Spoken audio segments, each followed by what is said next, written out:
مجھے یہ کہنا یاد ہے، دیکھو خدا، مجھے نہیں معلوم کہ تو ہے یا نہیں، مگر تجھے بتا رہا ہوں کہ میں اپنا لائف سٹائل نہیں چھوڑوں گا۔ میری زندگی بہت اچھی ہے، اگر تو میرے لیے یہ چاہتا ہے تو تجھے مجھ کو دکھانا ہوگا۔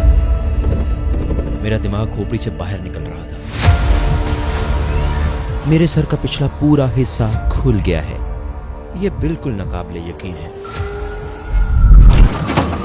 ایمبولینس آئی، میں بس وہاں بیٹھا تھا، میں ہوش میں تھا، میں روڈ کی سائڈ پر بیٹھا تھا، میرے سر پہ کمبل تھا، اور پھر اس نے میرے سر سے کمبل ہٹایا اور میرے سر کی چوٹیں دیکھی، اور فوراً ہی اس کی آواز بدل گئی۔ مجھے ایک ایمرجنسی ایئر لفٹ چاہیے۔ السلام علیکم بھائی رحیم، انٹرویو کے لیے ہماری دعوت قبول کرنے کا شکریہ۔ سب سے پہلے بتائیں کہ رحیم جنگ کون ہے، اور کیا آپ ہمیں اپنی زندگی کے بارے میں مختصر بتا سکتے ہیں؟ میں لندن میں پیدا ہوا تھا، میں ایک مکسڈ بیک گراؤنڈ سے تعلق رکھتا ہوں، میں نے بہت سے مختلف قسم کے کام کیے، بہت سی مختلف قسم کی جابز کی، کئی الگ الگ انڈسٹریز میں۔ الحمدللہ اللہ مجھے یہاں اور وہاں بھیجتا رہا، اور انشاءاللہ مجھے امید ہے کہ آج کی بات چیت میں مزید چیزیں آپ کے سامنے آئیں گی انشاءاللہ۔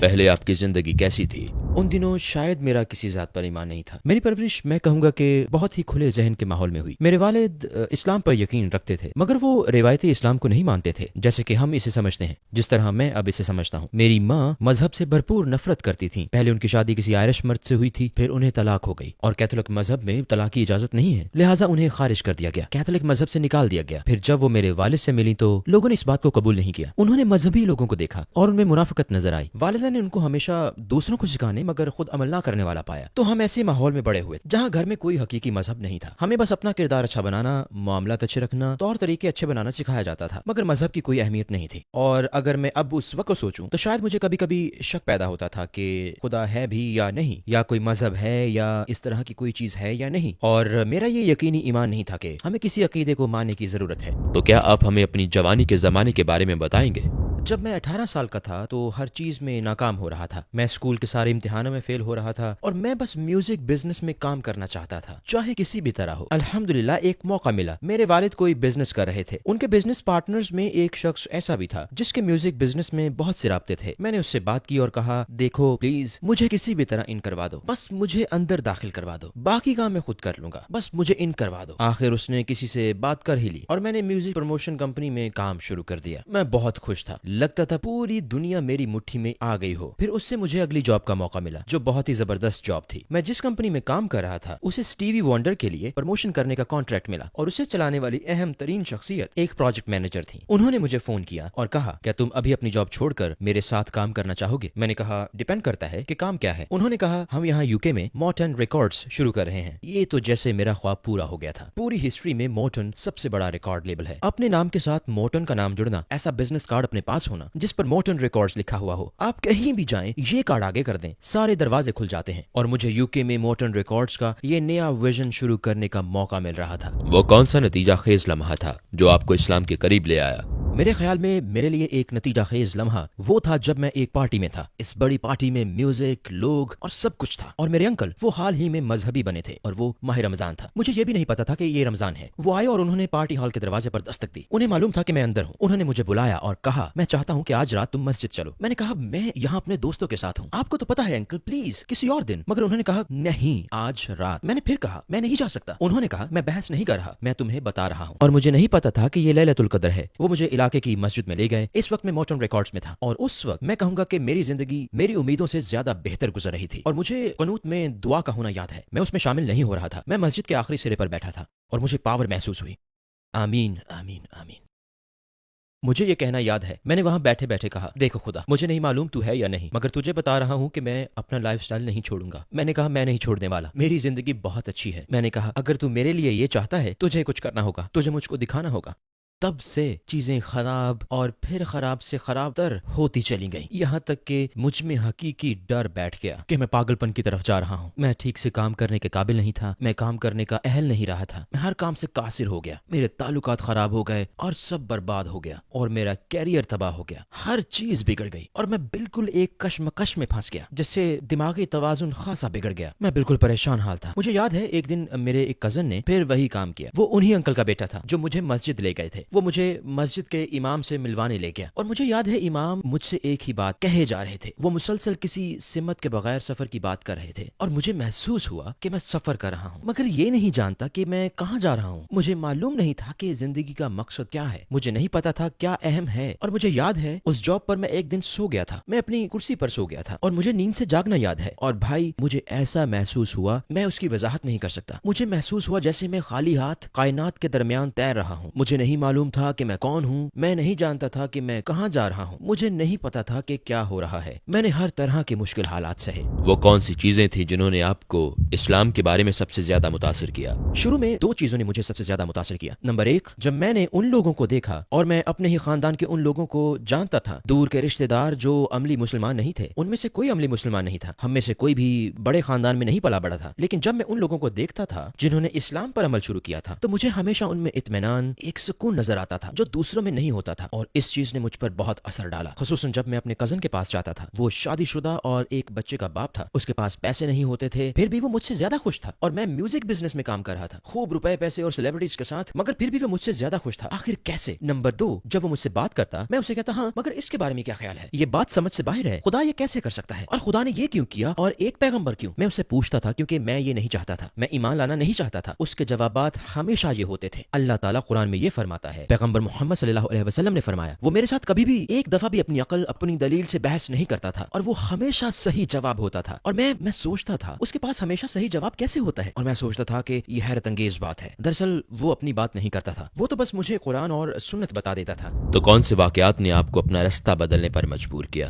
مجھے وہ لمحہ یاد ہے، وہ لمحہ جب ہر چیز بدل گئی۔ میں آپ کو تاریخ بتا سکتا ہوں، 5 اکتوبر 1993 میں کچھ دوستوں کے ساتھ ایک بار میں تھا، اور مجھے محسوس ہوا کہ ایک پینک اٹیک ہو رہا ہے۔ پہلے میرے ساتھ اس طرح کی کوئی کیفیت نہیں ہوئی تھی، میں وہاں سے بھاگ جانا چاہتا تھا، اور پھر میں نے سوچا میں کہاں بھاگ رہا ہوں، اور جب میں وہاں پہنچوں گا تب بھی یہی کیفیت محسوس کروں گا۔ مجھے محسوس ہوا جیسے زمین کھل گئی ہو اور وہ مجھے نگلنے والی ہو، اس طرح کا احساس تھا۔ میں گاڑی چلا کر گھر آ گیا، مجھے یہ بھی نہیں پتا کہ میں گھر کیسے پہنچا۔ پہلی مرتبہ میں نے دعا کی، اور مجھے نہیں پتا تھا کہ میں کیا کہہ رہا ہوں، مجھے نہیں معلوم تھا کہ میں کیا کر رہا ہوں، لیکن سب سے مزاحیہ بات یہ ہے، اس چیز نے بتایا کہ میں اپنی زندگی میں کہاں کھڑا ہوں۔ میں نے کہا اے خدا پلیز میری مدد کریں، اور پھر میں نے ایک معاملہ کر لیا۔ میں نے کہا دیکھیں، اگر آپ مجھے ابھی بچا لیں، اگر آپ مجھے پاگل ہونے سے بچا لیں، تو میں 2 ہفتوں کے لیے ہر حرام چیز چھوڑ دوں گا۔ میں نے یہ اس لیے کہا کیونکہ اس سے زیادہ عرصے تک میرے لیے یہ سب چھوڑنا ناممکن تھا، اور پھر میں نے کہا نہیں، یہ کافی نہیں ہے۔ میں نے کہا خدا اگر آپ مجھے بچا لیں، میں سب حرام چیزیں 1 مہینے کے لیے چھوڑ دوں گا۔ پھر میں نے کہا نہیں، یہ بہت لمبا عرصہ ہے، یہ بہت لمبا۔ پھر میں نے کہا 3 ہفتے، ہاں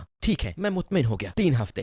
میں نے کہا خدا اگر آپ مجھے ابھی بچا لیں تو میں ہر حرام چیز اگلے 3 ہفتوں کے لیے چھوڑ دوں گا، میں کسی حرام چیز کو نہیں چھوؤں گا۔ وہ پہلا دن تھا جب میں نے حرام چھوڑنے کا فیصلہ کیا تھا، اور ظاہر ہے 3 ہفتے بعد میں بری حالت میں تھا، میں تب بھی بہتر نہیں تھا۔ پھر میں نے کہنا شروع کیا کیونکہ اس وقت تک میں نے دعا مانگنی شروع کر دی تھی، اور میں نے قرآن بھی کھول لیا تھا۔ مجھے پہلی مرتبہ قرآن کھولنا یاد ہے، اور ظاہر ہے مجھے اپنی زندگی کی اہم ترین آیات میں سے ایک آج تک یاد ہے، فَإِنَّ مَعَ الْعُسْرِ يُسْرًا إِنَّ مَعَ الْعُسْرِ يُسْرًا۔ تم اس وقت جس مشکل میں ہو وہ ختم ہو جائے گی، اور مجھے اس پر رک جانا یاد ہے، اس پر ٹھہر جانا یاد ہے۔ ہر چیز کی طرح میں اس آیت پر ٹھہر گیا تھا کہ شاید اس مشکل کے بعد کچھ آسانی آنے والی ہے۔ کون سی بات نے آپ کو یقین دلایا کہ اسلام 100% سچا ہے؟ میں آپ کو سچ بتاؤں گا، میرے خیال میں جب آپ میری طرح کئی مختلف نظریاتی بیک گراؤنڈز کے ساتھ پلے بڑھے ہوں، بلکہ ابھی بھی میرا بھائی ایگنوسٹک یا شاید ایتھیسٹ ہے، میری بہن بدھسٹ ہے، اور میرے سسر یہودی ہیں، میری ساس ایتھیسٹ تھیں، میرے خاندان کے قریب ترین لوگ یا ان میں سے زیادہ تر مذہبی نہیں تھے، اور میرے بہت سے قریب ترین دوستوں کا بھی یہی حال ہے، لیکن میرے نزدیک ایمان کا سفر ایک مسلسل سفر ہے، اسے مسلسل آزمایا جاتا ہے، اور شیطان ہر وقت وسوسے پیدا کرے گا۔ تو میں ایمانداری سے کہوں گا کہ میرا سفر سیدھا نہیں رہا، سیدھا اور بالکل سیدھا ایمان اوپر نیچے ہوتا رہا ہے، اور پھر مشکلات کے دن جن کا مجھے سامنا ہوا، جب میں سوچ میں پڑ گیا کہ میں اسلام کے صحیح ویژن کو فالو کر رہا ہوں یا نہیں، کیا اتنا زیادہ مذہبی بننا واقعی ضروری ہے، یا شاید یہ چھوٹے گناہ ہونا اتنی بری بات نہیں ہے، یا پھر شاید ہر مرتبہ قرآن پاک ہی وہی چیز تھی، کیسے یہ کتاب کیسے ممکن ہے، یہ کیسے ہو سکتا ہے ہم اس معجزے کو اپنے ہاتھوں میں اٹھا سکیں؟ یہ کیسے ممکن ہے کہ پیغمبر محمد صلی اللہ علیہ وسلم کو سب معلوم تھا، وہ پڑھ نہیں سکتے تھے، وہ لکھ نہیں سکتے تھے، ان کی کوئی تعلیم نہیں تھی، یہ کیسے ممکن ہے کہ انہوں نے ایسی چیزوں کی پیش گوئی کی جو کئی دہائیوں اور صدیوں کے بعد سچ ثابت ہوئی؟ آخر یہ کیسے ممکن ہے؟ تو میرے لیے ہمیشہ مجھے واپس لانے والی چیز بلا شبہ قرآن ہے، اور ہم قرآن کے بارے میں جتنا زیادہ جانتے ہیں اتنا ہی ہمیں سائنس اور میتھس اور کمپیوٹرز کا علم حاصل ہوتا ہے۔ ہم جتنا زیادہ اس کا تجزیہ کرتے ہیں اتنا ہی بڑا معجزہ بن کر سامنے آتا ہے۔ تو جب بھی شیطان آئے تو میں یہ کہتا ہوں اعوذ باللہ من الشیطان الرجیم۔ ایک پرہیزگار مسلمان بنتے ہوئے آپ کو آخری چیز کون سی چھوڑنی پڑی؟ واقعی یہ وہ وقت تھا جب میں نے اپنا رشتہ چھوڑنے کا فیصلہ کیا، وہ رشتہ جو اپنائیت کا تھا، گھر جانا اور اپنے والدین کے ساتھ رہنا، وہ فیصلہ کن لمحہ تھا، کیونکہ تب میں نماز پڑھتا تھا، روزے رکھ رہا تھا، مجھے زیادہ تر حرام چیزیں چھوڑنی پڑیں، لیکن میرا رشتہ قائم تھا، اور مجھے وہ کہنا یاد ہے کہ میں نہیں کر سکتا، میں صبح جاگ کر فجر پڑھنا اور دوبارہ سونا یہ نہیں کر سکتا، میں اب مزید یہ سب نہیں کر سکتا۔ میرے دماغ میں یہ نیون سائن پوسٹس کی طرح تھا جس پر لکھا تھا کہ تم یہ نہیں کر سکتے اور یہ نہیں کر سکتے، مگر میں پھر بھی یہ کر رہا تھا، لیکن میں یہی محسوس کر رہا تھا کہ یہ لکھا ہوا بہت واضح ہے اور میں اسے نہ دیکھنے کی کوشش کر رہا تھا، لیکن یہ میرے لیے بہت واضح تھا۔ اب میں اسلام کے اندر اپنا راستہ تلاش کرنے کے لیے 100% پرعزم تھا، اب کوئی حرام نہیں، بالکل نہیں، مجھے یہ چیزیں چھوڑنی پڑیں، اور میرے لیے یہ فیصلہ کن لمحہ تھا۔ اس سب کے بارے میں آپ کی فیملی اور قریبی سرکل کا کیا رد عمل تھا؟ میرے والد کو پریشانی ہو گئی تھی، وہ اسلام کے بارے میں فکر مند نہیں تھے، مگر انہیں یہ فکر ہو گئی تھی کہ میں انتہا پسند بن رہا ہوں۔ میری والدہ کے لیے یہ بہت ہی بڑی بات تھی، بہت زیادہ بڑی بات، اور اس نے کئی سالوں تک ہمارے تعلق کو متاثر کیا۔ میری والدہ کو واقعی صدمہ پہنچا تھا، انہیں مذہبی لوگوں سے ملے تجربے سے صدمہ ہوا تھا، خواہ وہ مسلمان ہوں، عیسائی ہوں یا کچھ اور، انہیں مذہبی افراد سے دھچکا پہنچا تھا، اور جب وہ مسلمانوں سے ملتی تھیں تو اکثر ان کا رویہ ان کے ساتھ کافی جارحانہ ہوتا تھا، اور وہ بہت اپسیٹ ہو گئی تھیں۔ وہ مجھ پر چیختی تھیں، وہ مجھے کہتی تھی کہ میں پاگل ہو گیا ہوں، کہ میں اپنی زندگی کے کمزور دور سے گزر رہا ہوں اور لوگ مجھ سے فائدہ اٹھا رہے ہیں، اور جب وہ مجھے نماز پڑھتا دیکھتی تو ہمیشہ اپسیٹ ہو جاتی تھی، یہاں تک کہ اگر وہ مجھے کسی کو السلام علیکم کہتا سن لیتی تو کہتی خدایا تم احمق ہو گئے ہو۔ وہ لمبے عرصے تک بہت اپسیٹ رہی۔ تو آپ کا اپنی والدہ کے ساتھ رشتہ کیسا رہا؟ کیا انہوں نے اپنا خیال بدلا اور وقت گزرنے کے ساتھ ساتھ اسلام کے قریب آئیں؟ یہ میری زندگی کے سب سے بڑے معجزوں میں سے ایک ہے۔ میری والدہ کے دل میں ہمیشہ سے یہ ایک بات رہتی تھی جو مذہب کے خلاف تھی، جو ایمان کے خلاف تھی، جو مذہبی لوگوں کے خلاف تھی، اور اس میں کوئی تبدیلی نہیں آئی، حتیٰ کہ 15 سال بعد تک بھی اگر میں نماز پڑھ رہا ہوتا تو وہ آگے سے گزرتی، بس یہی رد عمل تھا ان کا۔ لیکن وہ بیمار ہو گئیں، بیماری بھی کینسر کی، انہیں کینسر ہو گیا تھا، اور یہ بس ایک اتفاق تھا، یہ بالکل ایک اتفاق تھا۔ میں ہسپتال میں ملنے گیا اور وہاں بس وہ تھیں اور میں تھا۔ جب ڈاکٹر بری خبر لے کر آیا تھا، وہ آیا، اس نے ان کا ہاتھ تھاما اور کہا میرے پاس ایک بری خبر ہے، اس طرح کی بات کی تھی، اور وہ بس اس کی طرف دیکھ رہی تھیں۔ انہوں نے صرف اتنا کہا کتنا وقت ہے؟ اس نے جواب دیا یہ کہنا مشکل ہے، اور میں وہاں بیٹھا تھا تو میرے خیال میں ہم مہینوں کے بجائے ہفتوں کی بات کر رہے تھے۔ یہ بہت افسوسناک بات تھی۔ میں اپنی ماں کو یہ نہیں کہہ سکتا اللہ آپ کو معاف فرمائے، میں اپنی ماں کو یہ نہیں کہہ سکا کہ اگلی زندگی الحمدللہ، میں اپنی ماں کو نہیں کہہ سکتا اللہ آپ کے صبر پر آپ کو اجر دے گا، میں کچھ نہیں کہہ سکتا کیونکہ وہ ایمان نہیں رکھتی، تو پھر میں کیا کہوں؟ میں نے ان سے کہا ہماری ایک مذہبی روایت ہے جس میں ہمارا یقین ہے کہ ہم سب مسافر ہیں۔ میں نے کہا اس زندگی میں ہم سب ایک درخت کے نیچے بیٹھ کر تھوڑا سا وقفہ لیتے ہیں اور پھر اپنے اپنے وقت پر ہم سب اٹھ کھڑے ہوتے ہیں اور آگے چل پڑتے ہیں اپنے سفر کی اگلی منزل کی طرف۔ اور انہوں نے میری طرف دیکھا اور کہا یہ مجھے اچھا لگا، اور یہ انہیں اچھا لگا، ان کے دل پر اثر ہوا۔ پھر ایک اور کام ہوا، ماشاءاللہ میرا کزن، وہ جو میرے بہت قریب ہے، اس نے ایک ای میل بھیجی کیونکہ وہ اس کے لیے ماں کی طرح تھی، اور وہ جیسے آپ ای میل کے نیچے ایک چھوٹی سی ٹیگ لائن لکھتے ہیں، اس کی ای میل پر ٹیگ لائن تھی نوبل انعام یافتہ شاعر اور مصنف جارج برنارڈ شاہ کا ایک کال۔ اور میری ماں جارج برنارڈ شاہ کو پسند کرتی تھی، وہ ہمیشہ جارج برنارڈ شاہ کا حوالہ دیتی رہتی تھی، اور ای میل کے نیچے جارج برنارڈ شاہ کا یہ کال تھا، پیغمبر محمد صلی اللہ علیہ وسلم کے بارے میں یہ کال تھا۔ وہ کہتے ہیں اس دنیا کے مسائل اگر کوئی شخص حل کر سکتا تو وہ انسانیت کے محافظ محمد کے سوا کوئی اور نہیں۔ اور میرے کزن نے یہ چیز اپنے سائن آف کے طور پر نیچے لکھی تھی۔ انہوں نے کہا یہ کیا ہے؟